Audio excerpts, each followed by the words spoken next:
আরে কালু, টুনির দুটো বাচ্চা হয়েছে। আর ওই টুনি আর ওর বাচ্চা সহ এই বনের সকল খাবার তো খেয়ে ফেলবে। আর আমাদের তখন না খেয়ে থাকতে হবে। আরে কাকলি, আমিও তো সেটাই ভাবছি, ওদের কিভাবে এই বন থেকে তাড়ানো যায়। এভাবে কালু আর কাকলি টুনি আর টুনটুনের সবচেয়ে বড় শত্রুতে পরিণত হয়। আরে বাচ্চারা, আমি কিন্তু আমাদের এই বাসা বানানোর সরঞ্জাম আনতে চলে যাচ্ছি। তোমরা সাবধানে থেকো। আরে মা, আমাদের যদি কোনো শত্রুতে আক্রমণ করে তখন আমরা কি করব? আরে বাচ্চারা, যদি আকাশ থেকে কোনো বিপদ আসে তাহলে তোমরা মাটিতে থাকা কোনো ঝোপঝাড়ের পাশে লুকিয়ে পড়বে। আর যদি মাটিতে থাকা কোনো বিপদ আসে তাহলে তোমরা উঁচু একটি গাছের উপরে যেয়ে লুকিয়ে পড়বে। এরপর টুনি তার বাসা বানানোর সরঞ্জাম আনতে উড়ে চলে যায়। আরে কালু কালু, ওই দেখো টুনি খাবার সংগ্রহ করতে বাইরে যাচ্ছে।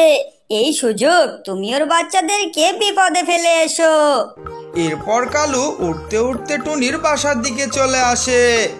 আর ছোট বাচ্চারা তাকে দেখে বাসার ভিতরে লুকিয়ে পড়ে। আরে বাচ্চারা, তোমরা আমাকে দিকে লুকাচ্ছ কেন? তোমরা আমার সামনে চলে এসো, আমরা তো তোমার প্রতিবেশী। এরপর বাচ্চারা উপরে চলে আসে। আরে বাচ্চারা, তোমাদের মা তো খাবার সংগ্রহ করতে গেছে, আর তোমাদের আমার সাথে যেতে বলেছে। আরে কালু আঙ্কেল, আমার মা তো বাসা বানানোর সরঞ্জাম আনতে গেছে। আরে না, মানে তোরা আমার সাথে চল, তোদের মা আমাকে ডাকতে পাঠিয়েছে। এরপর বাচ্চারা কালু কাককে বিশ্বাস করে তার পিছু পিছু উঠতে থাকে। আর সে উঠতে উঠতে একটি পাহাড়ের কাছে নিয়ে দাঁড়িয়ে পড়ে আর তাদের বলতে থাকে, আরে বাচ্চারা, তোমরা এক্ষুনি এখানে দাঁড়াও, আমি তোমার মাকে ডেকে নিয়ে আসছি। এরপর কালু সেখান থেকে উড়ে চলে যায়। আর উঠতে উঠতে সে চিলের গুহায় যেয়ে পৌঁছায় আর চিলকে বলতে থাকে, আরে চিল ভাই, তোমার জন্য একটি উপহার রয়েছে। আরে কালু, তুই তো সব সময় আমার সাথে ফাজলামো করিস, আমাকে ভালো ভালো শিকার দেওয়ার কথা বলে আমার সাথে চালাকি করিস। আর যদি তুই কোনো চালাকি করিস তোকে কিন্তু আমি আস্ত রাখবো না। আরে চিল ভাই, আজ তো আমি তোমার সাথে কোনো চালাকি করব না। তোমার জন্য তো আমি কচি কচি খাবার রেখেছি, ছোট দুটো টুনির বাচ্চা। আরে তাহলে তুই দেরি করছিস কেন? আমাকে এক্ষুনি ওদের কাছে নিয়ে চল, সকাল ধরে আমি কিচ্ছু খাইনি। এরপর কালু আর চিল উঠতে থাকে। আরে ভাই, আমার তো খুবই সন্দেহ হচ্ছে।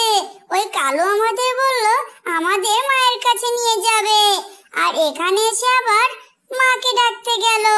চলো আমরা একটি ঝোপের ভিতরে লুকিয়ে পড়ি। এরপর কালু আর চিল সেখানে চলে আসে। আর চিল সেখানে বাচ্চা পাখিদের দেখতে না পেয়ে খুবই রেগে যায়। আরে দুষ্টু কালু, তুই আজও আমার সাথে মজা করলি, আজ তোকে আমি আস্তই রাখবো না। এরপর চিল কালুকে অনেক পেটাতে থাকে। এরপর মার খেয়ে কালু কোনো মতে তার জীবন নিয়ে পালিয়ে যায়। আর চিলও সেখান থেকে উড়ে চলে যায়। সারাদিন কাজ করার পরে টুনি তার বাসায় চলে আসে আর তার বাচ্চাদের না পেয়ে খুবই কান্নাকাটি করতে থাকে। আর এদিকে ওদিকে বাচ্চাদের খোঁজাখুঁজি করতে থাকে। আরে ভাই, চলো আমরা আস্তে আস্তে মাকে খুঁজতে থাকি। এরপর টুনি আর টুনটুনও উঠতে থাকে। আর উঠতে উঠতে একসময় তাদের টুনির সাথে দেখা হয়ে যায়। আর তারা টুনিকে সবকিছু খুলে বলে। তখন টুনি বলে, আমার সোনা বাচ্চারা, আজ তোমাদের বুদ্ধিমত্তার জন্যই তোমাদেরকে আমি ফিরে পেয়েছি। কিন্তু এই কালো কাককে কখনো তোমরা বিশ্বাস করবে না, ও তো বনেরই একটি দুষ্টু পাখি। আরে কাকুলি, ওই চিল আমাকে পেটাতে পেটাতে কি করেছে দেখো। ওই বাচ্চাগুলো টুনির মতো শয়তান হয়েছে, কিন্তু আমি আর কখনো ওদের পিছনে লাগবো না। আমার সমস্ত গা তো ব্যথার চোটে ফেটে যাচ্ছে।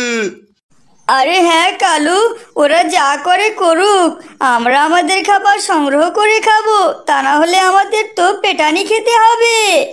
আমার প্রিয় ছোট বন্ধুরা, আমরা আজ এই ভিডিও থেকে শিখলাম কখনো নিজের উপকারের জন্য কাউকে কোনোদিন বিপদে ফেলতে হয় না। বন্ধুরা, ভিডিওটি ভালো লাগলে ভিডিওটিতে একটি লাইক দিয়ে চ্যানেলটিকে সাবস্ক্রাইব করে দাও।